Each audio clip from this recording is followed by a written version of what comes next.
Come in. Welcome. I'm E.G. Marshall. Welcome this time to a supernatural evil too monstrous to contemplate, and a spirit that hovers over all, the satyr. In the dictionary definition, a woodland deity represented as part human, part goat, noted for riotousness and lasciviousness. Not so terrifying in concept today, perhaps, but before the turn of the century, the Victorian era... No, Alfred, no. I'm in my own park. It wasn't me night off, so I've got to sneak in safe and sound without the mistress knowing. See you Thursday night. Right this rain, and keep your hands to yourself. I'm still a decent girl, and that's what I'll stay till I'm married. Now, off you go.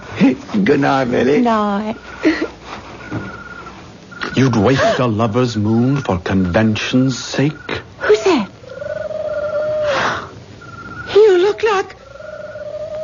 Oh, you can't be... Oh, sweet Mary, protect me. Not against me. There is no protection against me.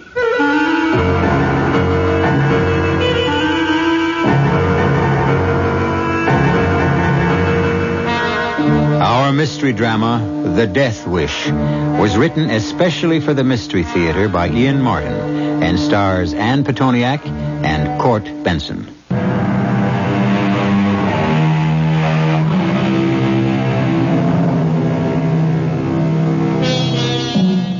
Another definition, just for the record. Another dictionary. Satyriasis. An abnormal sexual desire in men. But our story begins long before the terror of unbridled evil descended on the quiet, well-ordered life of the Haven. The great house was built by a long-deceased ancestor in the early 18th century. And at the time all this begins has changed little in a century and a half. Until a stone cast into its quiet waters from the outside sends ripples of excitement and speculation washing over the Cutler family. Belinda, come away from the window. But, Mother, I want to see him drive up in the carriage with Father. Don't press your nose against the glass. It only means extra work for the servants. Besides, they're not due for at least 15 minutes, even if the train was on time. I don't see why we have to saddle ourselves with someone extra in the house, particularly a man. That's just sour grapes, Barbara. Belinda, come away from the window. Oh, all right. But won't you please call me Linda? You were christened Belinda. I know. Grandmother was Bella. You're Beatrice. My brother is Bruce. My sister is Barbara. And I'm Belinda.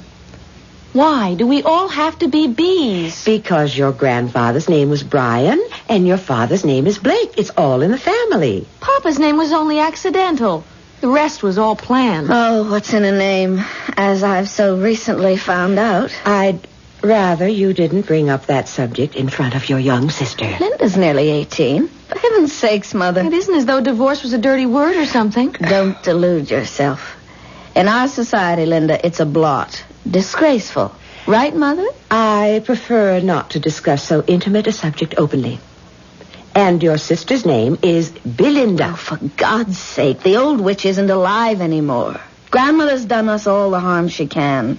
The hell with her. Oh, I don't like swearing either. And I don't like being without a man and being stuck at home again like a naughty child. I'm afraid we're all going to have to make some adjustments. God, I wish Bruce was here. I hope he knows how lucky he is to be able to get out from under the blanket and away to his internship. Mama, she doesn't mean anything. She's just so miserable. I know. I should be more forbearing. Who is this bird who's going to help feather our cushy nest, anyway? His name is Anton Gitano. Oh, it sounds so foreign and terribly romantic. Well, not really, child. As I understand it, his father was your father's batman during the Crimea. Batman? The Army's name for a valet, dear. We can't have our officers fighting wars without their boots shined. I shouldn't be so sarcastic, Barbara. If it hadn't been for Anton's father, you wouldn't be here, or your brother, or your sister. He saved Blake's life at Gallipoli and very nearly lost his own. He is, or was, just as English as we. Gitano? Isn't that Spanish? Well, Blake told me that's a gypsy name. But of course, his family had lived here for generations.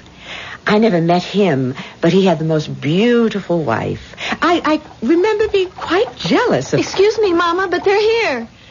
I can hear the carriage. I can see it. It just came round by the poplars. Oh, he's the most beautiful thing you ever saw, Mama. Like a fawn. A fawn? Well, I don't mean he's half man, half, you know. He certainly is all man, I'll grant you. That aquiline face. That's what I meant. Like an ancient Roman. Or a Greek god. All right, that's quite enough nonsense from you both. Now put yourselves together. And for heaven's sakes, compose yourself and greet our guests like ladies. Just be kind and gentle women. After all, the boy's father's been dead for many years now, and he has just lost his mother. How long is he expected to stay? Only till he gets settled down here and finds some employment, I hope. I really don't know. Your father was so strange about him. What do you mean, Mama? Well, it's so unlike Blake, but I really couldn't pin him down. I'm not even quite sure if he's a guest or if your father means to give him some work about the grounds or something. Beatrice, I have our guest with me. Come in, Blake, dear. We heard you drive up. We can't wait to meet him. Hello, my dear. Barbara, Belinda. Ladies, may I present the son of the man who made you all possible in my life, Mr. Anton Gitano. I'm charmed. My wife, Beatrice. How do you do? Your servant, madam. My older daughter, Barbara. A pleasure, Miss Cutler. Mrs. Trenholm, actually. Ex, since I'm no longer married. My condolences about your husband. Oh, he didn't die. I divorced him. The more fool he for deserving such a fate. And the world is a better place. Yes, and my youngest, Belinda. Charmed. I hope I can be sure that you're still unattached and fancy-free. Belinda isn't even 18 yet. Anyone so beautiful would have to be. Although she seems so much more mature. You're very continental. You know just the right things to say. Do I? Then I am pleased. Because to tell you the truth, I'm shaking in my boots. You find us so formidable. Perhaps my butterflies come from being among such a bevy of delightful female companionship. Or that I feel dusty and travel-stained. Would you ladies excuse me if I change and freshen up? Of course, Anton. May I call you that? I wish you would. Very well, then, Anton. We're the ones at fault. We should have given you at least a moment to yourself before plunging you into the family circle. Blake, shall I ring for Jarrett, or will you see Anton to his room? Jarrett's seeing to the unloading of his baggage right now. I'll show him. Where have you put him? Well, I thought with Bruce away and so many clucking hens on the second floor, he'd be happier with the third floor almost to himself. The maroon and gold room? I'll be happy whatever room you put me in. Wherever it is, I'm really an imposition. Oh, we don't feel that way at all. Please. I can only hope to repay you for your welcome.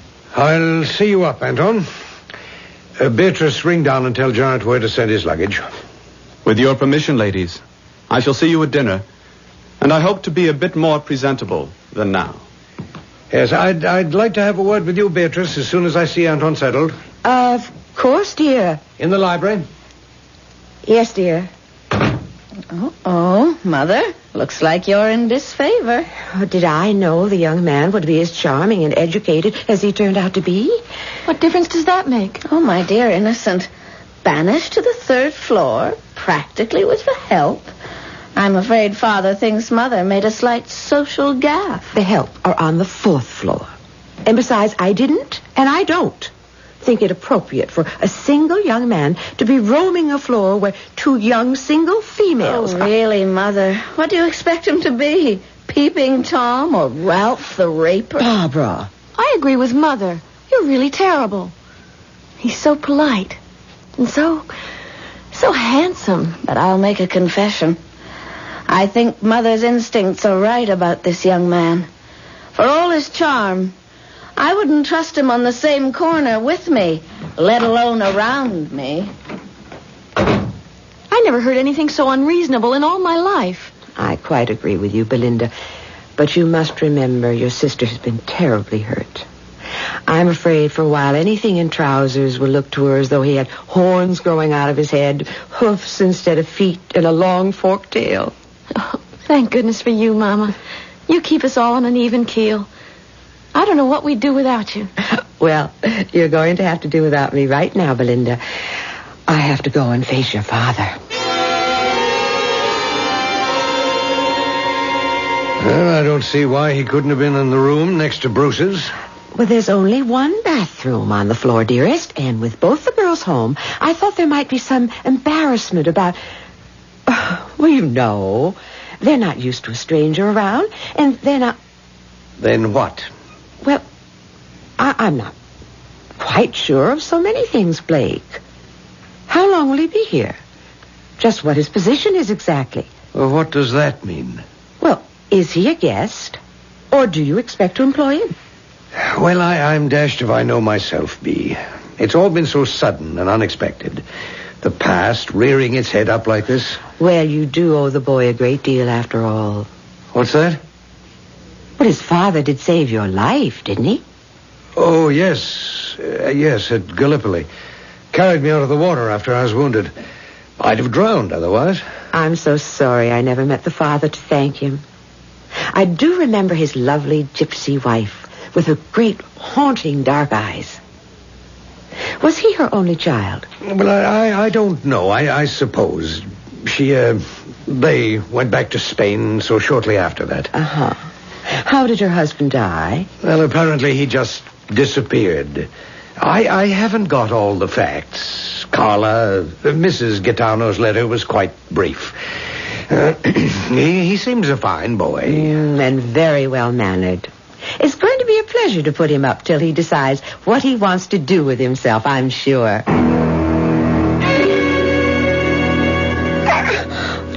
I'm sorry. I didn't mean any harm. Millie, isn't it? Yes, Mr. Gitano? It isn't difficult. Gitano. It means gypsy in Spanish. Oh, I knew when I saw you. I should have let the butler bring your things up. Why? You afraid of a little fun, Millie? Not exactly, but I have my own steady, Alfred, and I'm a decent girl. Do you know, Millie, they're the very best sort. I'll have one of the men bring up the rest of your things.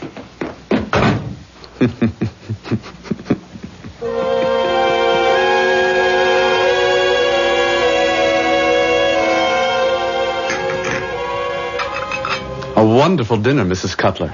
Thank you, Anton. I think you will understand. I'm exhausted from the journey. Would you excuse me if I just asked to go to bed? Not at all. As my mother was saying to me just before you arrived, nuestra casa es su casa. And I'm glad to be so welcome. I shall try to take advantage of it. But tonight You get on to bed, youngster, like the rest of us. We can all use a good night's sleep.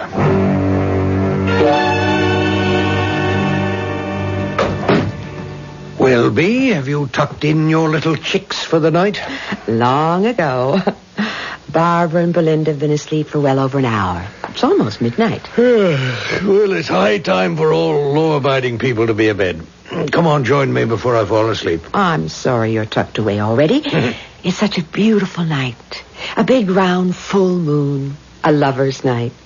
I came to get a sweater. I'm going to take a little stroll in the garden. Well, I'll get up and get dressed. Oh, no, darling, you're tired. I won't be long. Just a little turn as far as the court garden. That's good night. Because I know you'll be asleep like the rest of the house by the time I get back. Now, Alfie, I'm still a decent girl, and that's what I'll stay till I'm married. Now, off you go, Alfie. Good night, Millie. Good night. You'd waste a lover's moon just for convention's sake? Oh, no, Millie. Who's that? Oh, sweet Mary, protect me. Not against me. There is no protection against me.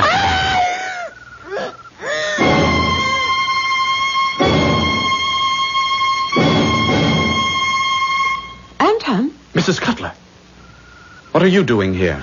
I was just taking a stroll before... It's Millie. What have you done? Oh, my Lord. What kind of a man are you?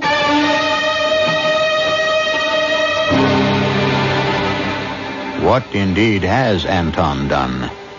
And as our story progresses, more and more that question will be asked. What kind of man are you?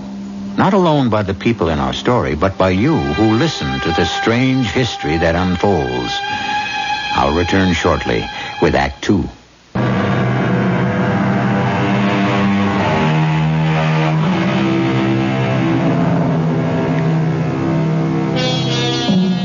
It is no moment for the squeamish, this midnight encounter in the court garden of the great manor named the Haven.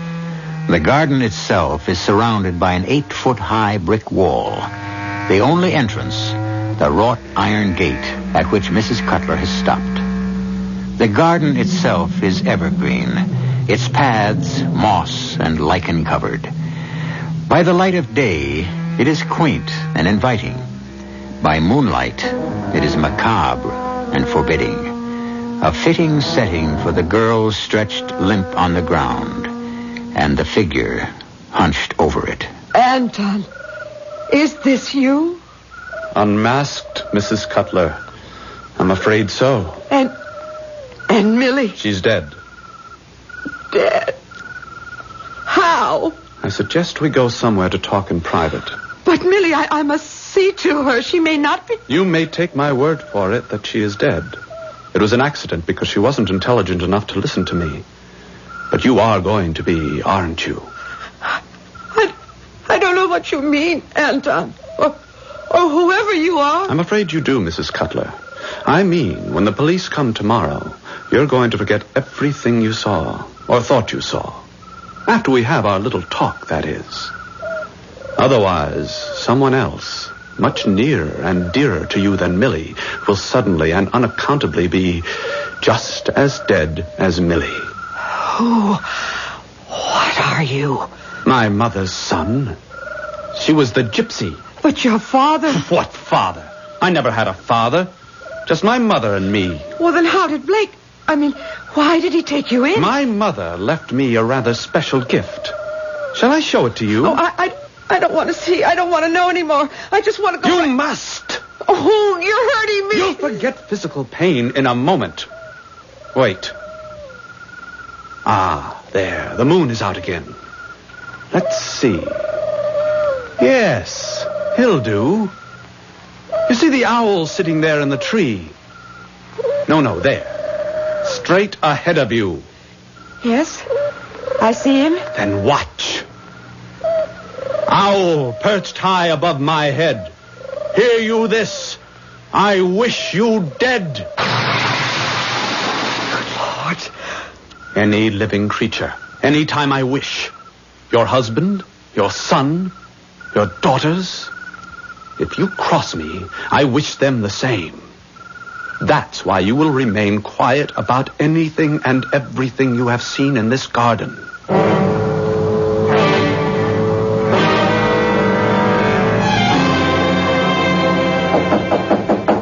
It's Blake there. Come in. What time is it? Well, it's nearly 10 o'clock, Bee. Oh, good heavens. Now, how could you let me sleep so late? You seemed absolutely exhausted this morning. I couldn't manage to wake you. I know. I had a terrible dream. Must have been a dream. Kept me awake till dawn. What kind of a dream? It doesn't matter. I don't want to talk about it. 10 o'clock? What are you doing home from business? Well, there's been a terrible accident. A what? I'm afraid the police are here, and they wanted to ask you a question or two. Me? Why me? What sort of accident? One of the upstairs maids was found by the gardener in the court garden this morning. What do you mean, found? Dead? Yes, I'm afraid so. The cheeky, lively little one, Millie, I think her name is. That wasn't a dream. What did you say, Bee? I said, This is just like a bad dream. Poor little Millie. But why on earth would the police want to see me? Well, darling, I happened to mention that you took a stroll outside last night about midnight and that you mentioned you were going as far as the court garden. But I didn't. It was chillier than I thought, so I turned back. What happened? Well, it's all so strange. Apparently, Millie nipped out of the house last night to meet a boy she knew. Alfred Pinster. He's a local groom at the public stables. And they think he did it. Oh, no, he's in the clear. Fortunately for him, the ground in the court garden was damp. There wasn't a trace of his footsteps in there.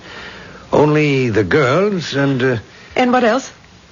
Well, what killed the poor child? That vicious billy goat of Tam Pierce's. Apparently it got loose last night and chased Millie into the court garden.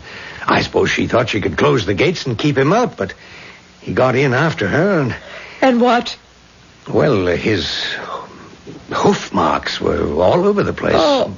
Even on... Well, he must literally have trampled it. Oh, how terrible. Yeah. It was a lucky thing for young Alfie, though. Otherwise, it would have looked like a plain case of, to be polite, assault. That, too. Well, let me get dressed. I really should talk to the police myself.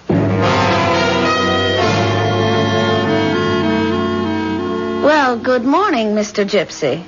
And to you, Mrs. Trenholm. A victory for accuracy. We both have each other's names correct. You speak Spanish? Not much, but I looked up Gitano. It rang a chord. A pleasant one, I hope. Nothing pleasant about this morning after what happened to poor Millie. I've got to get some fresh air. I'm going for a ride. Excuse me. Would you allow me to join you? Suit yourself. But I warn you, in my present mood, I'm somewhat restless. I accept the challenge. Challenge? It was more of that than an invitation, wasn't it? I'll leave you to make up your own mind about that. Come on, if you're going.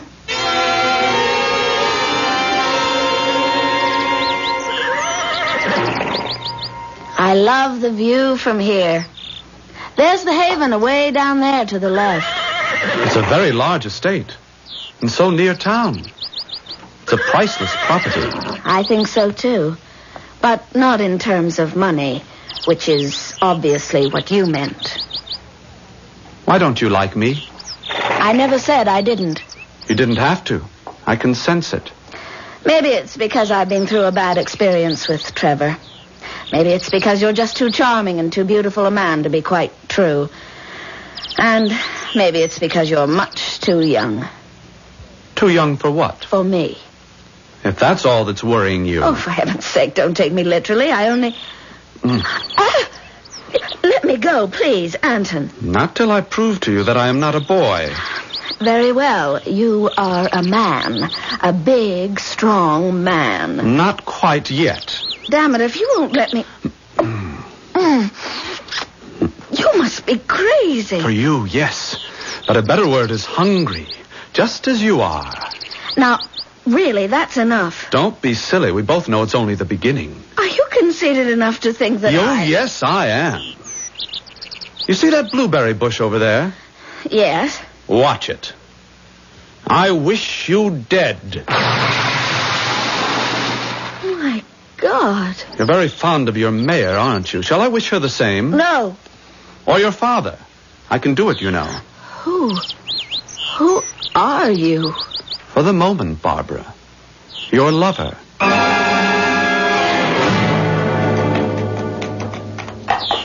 You might as well have wished me dead. I doubt it. You'll get used to me as a surrogate husband. I'll kill myself if you ever touch me again. You do, and I promise your father will die as I killed that bush. Why us? Your power must be the same anywhere else in the world. Why do you come back to haunt us? Because my mother ordered me to, and she... Why do you stop? You mean when she died? If you want to call it that. I mean, when her time had come. I don't understand. I don't understand anything. I still ask you, why us? We do not question the orders of our superiors. Come. Let's get back to lunch. I'm ravenous. But you ride with him almost every day, Barbara. Why can't I go with you sometimes? Hush, Linda. Stay away from us. But it isn't fair. You're too old for him anyway. And you're too young for him. You stay away from him. You hear? Why, you're jealous, Barbara. Never mind what I am. Just stay away from him. I understand, Mrs. Cutler. You've been suggesting to your daughter Barbara that she's seeing too much of me. Can you blame me? I also understand that you have even gone so far as to try to persuade Mr. Cutler to send her away. Please, Anton. Please. Barbara's heart was broken by her divorce. The girl has enough agony to cope with. Don't hurt her anymore. I have no intention to. In fact, my intentions are quite otherwise. But if you want to protect her, remember the power I have and leave us alone. Please, Papa, I'm begging you. Papa, you haven't called me that, Barbara, since you were a little girl. Well, I'm not that anymore. Can't you? Won't you please send him away? I can't. I can't do that. And you know, too. He's like a cancer. Spreading and spreading till he infects and destroys us all. And how can we stop it? We're like puppets. All he has to do is pull the strings, and we have to dance to his command.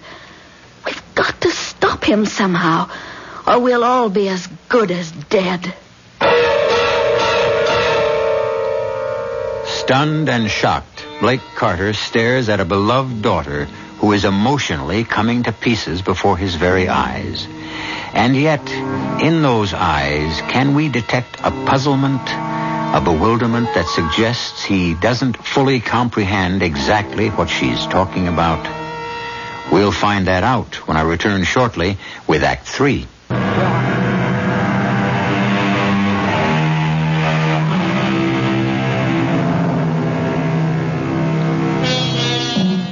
It's a lovely English September afternoon. The sun, streaming down from a cloudless sky, throws a dappling of lacy shadows on the bright green lawns as it streams through the trees. From the outside, the great manor seems well named, the Haven. But inside, something dark and insidious is growing, like a black, invisible mushroom, poisoning the atmosphere the Cutlers breathe, threatening their very lives, one by one.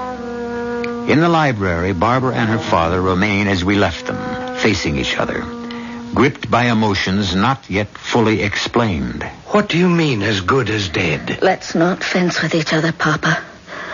Obviously, you know his power and are as helpless as we are. Power? I don't understand you. To kill anything he wants, just by wishing it. Barbara, I really don't understand what you're saying. What do you mean his power to kill anything he wants to? Didn't he show you? Did you just take him at his word? Barbara, come, sit down for a minute.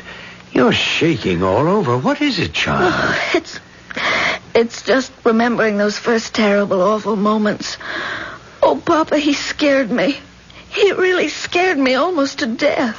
All right, darling. I won't let anything else hurt you if I possibly can. I couldn't help with Trevor, but I can with Anton, whatever it is. Tell me about it. And because of some trick with a bush, he forced you to... It wasn't any trick. I saw it die with my own eyes. Didn't he give you an example? Of what? Of how all he has to do is wish something dead. And it is. Oh, you're seeing things, dear. Imagining. You've always had too much of it. This wasn't imagination. It's cold, stark, brutal reality. But you didn't believe it when he showed you. You thought it was just some kind of trick. Showed me what, dear? He hasn't showed me anything like that. Then why did you say you can't send him away? Darling, don't press it. It's because I have an old debt to repay. Let's leave it at that. But I certainly intend to have a talk with Anton. After what you've told me, I'm damned if I'll sit still for what's happened. I'll just take my chances unless he agrees to marry you. Marry me? Well, isn't that what you want? I wouldn't marry him if... Oh, Lord. I don't know what to do. Just leave it alone, Papa. Will you please? Let me try to work it out. But, Barbara... Yes, come in. Oh, I'm sorry, sir. Am I interrupting anything? No, not a thing. Come in. If I'm breaking into family business or something... I was just leaving. I'll leave you two together. Papa? Yes? Leave it to me. There's nothing for you to worry about, Barbara. I know how to handle myself now. But I... Leave it to me, please, and close the door. I have a feeling I did interrupt something. I'm sorry if I came at a bad time. You didn't. I want to talk to you. Well, then I feel better. I wanted to have a talk with you, sir. Well, I should think it's about time. So Barbara has been telling tales out of school. Quite naturally. I wonder just how much she has revealed and what she expected to gain by it. Isn't that what you wanted to talk to me about? Not exactly, sir. The subject I wanted to discuss was money. I can't imagine why you insisted on dragging me all the way down to the court garden, Barbara. It's never been your favorite spot. I hate it more than ever now, Mama. Mama? You haven't called me that since you were... I need reassurance. I need help. I'm scared to death. I'm clutching at straws, and that's what Father said when I went back to calling him Papa. But if ever we need to stick together as a family, it's now. Barbara, what is it? It has to be all or nothing now. Mama, wasn't it right here they found Millie dead? Yes. And wasn't it Anton who killed her? What do you mean? You can't deceive me. What did he do? Just point his finger at Millie and say, I wish you dead. And weren't you out here that night walking in the gardens as you often do? And didn't you see it? And didn't he threaten you to keep you quiet?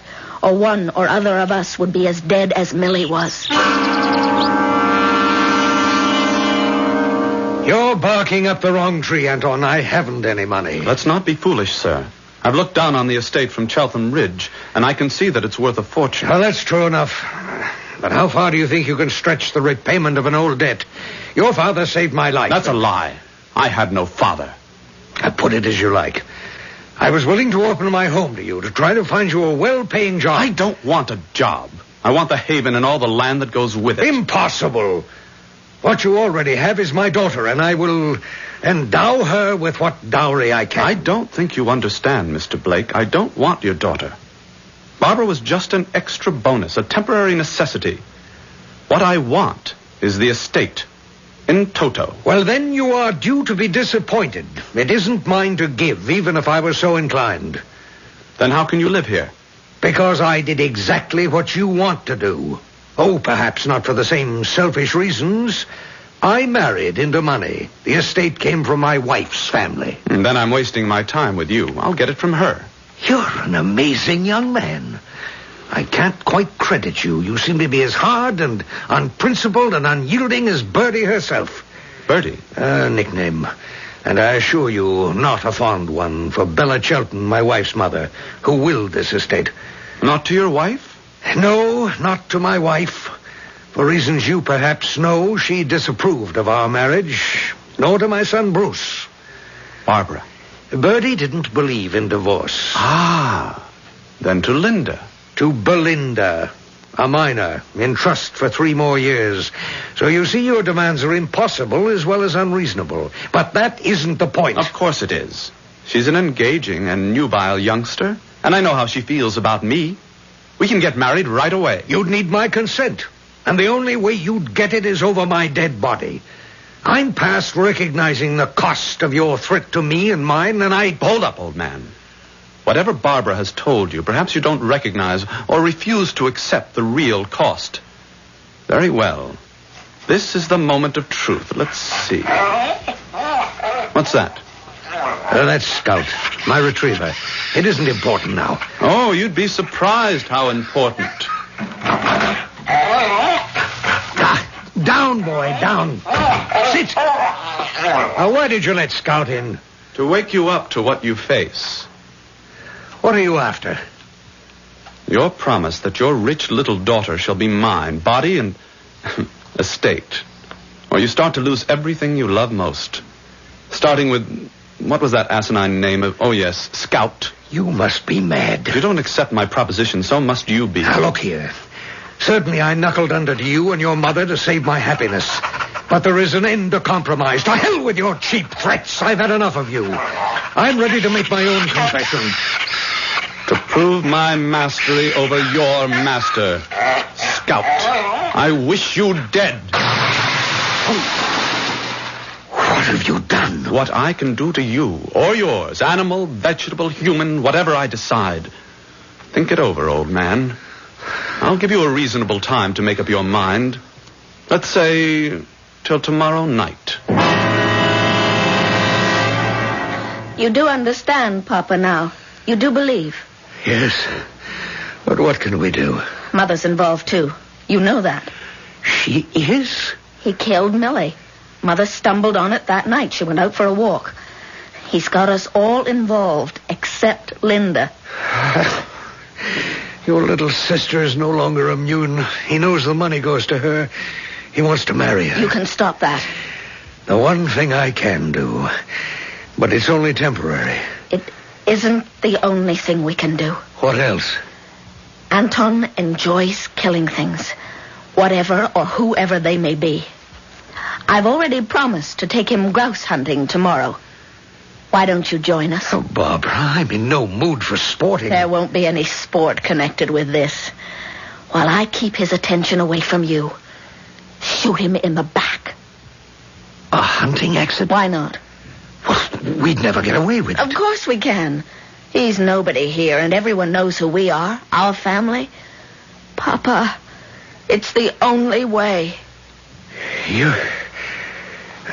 You're more of a man than I am, Barbara. All right, we'll do it. Tomorrow morning is the execution. And nobody ever deserved it more.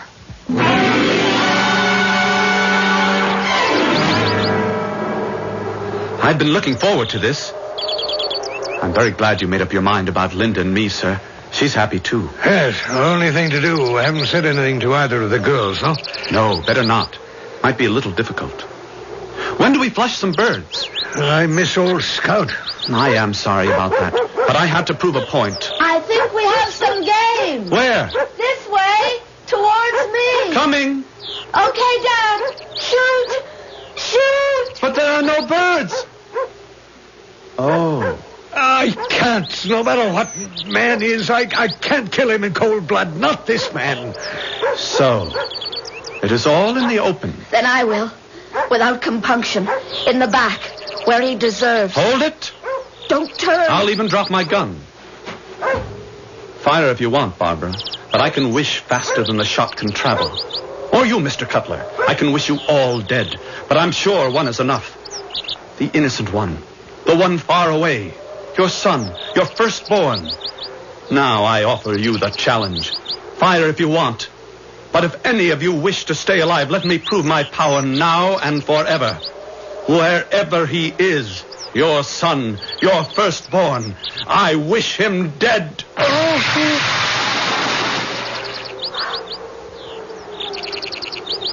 What happened?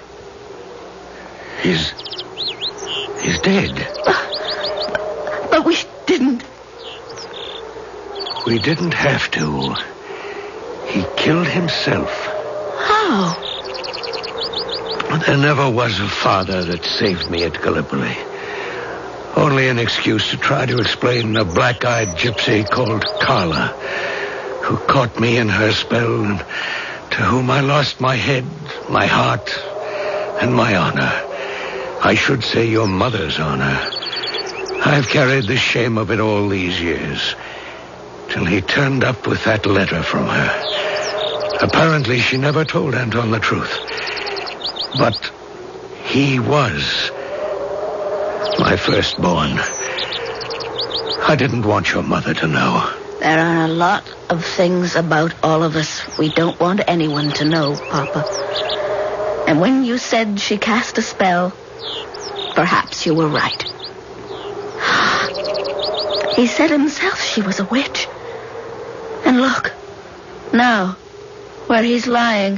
What do you mean? I've felt it. Heaven help me. But maybe that's only in my mind. Still, I see him from the waist down, all hair and 2 cloven hooves. It was poor, innocent Linda who first called him a fawn. He was far more evil than that. Thank God he is without life, because what I see lying there is a satyr.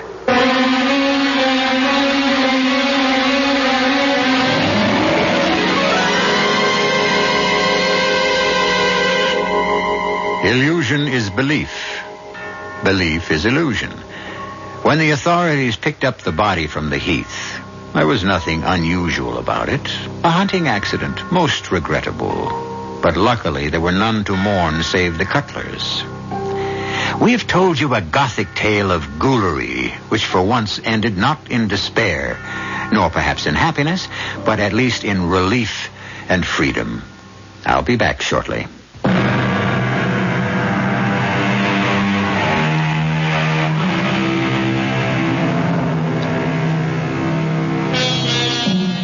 Mrs. Cutler never learned of her husband's ancient transgression. Barbara married soon after and was a woman who had learned how to make marriage work and thrive. And Belinda finally got her family to call her just simply Linda, which was enough for the moment. She spent a few tears over Anton, who might have been, but being her age was soon adjusted to whatever was to be. A state, as long as it is expectant and hopeful, which is the best any of us at any age can ask for. Our cast included Ann Petoniak, Roberta Maxwell, Jada Rowland, Court Benson, and Michael Zaslow. The entire production was under the direction of Himan Brown. This is E.G. Marshall inviting you to return to our Mystery Theater for another adventure in the macabre. Until next time, pleasant dreams.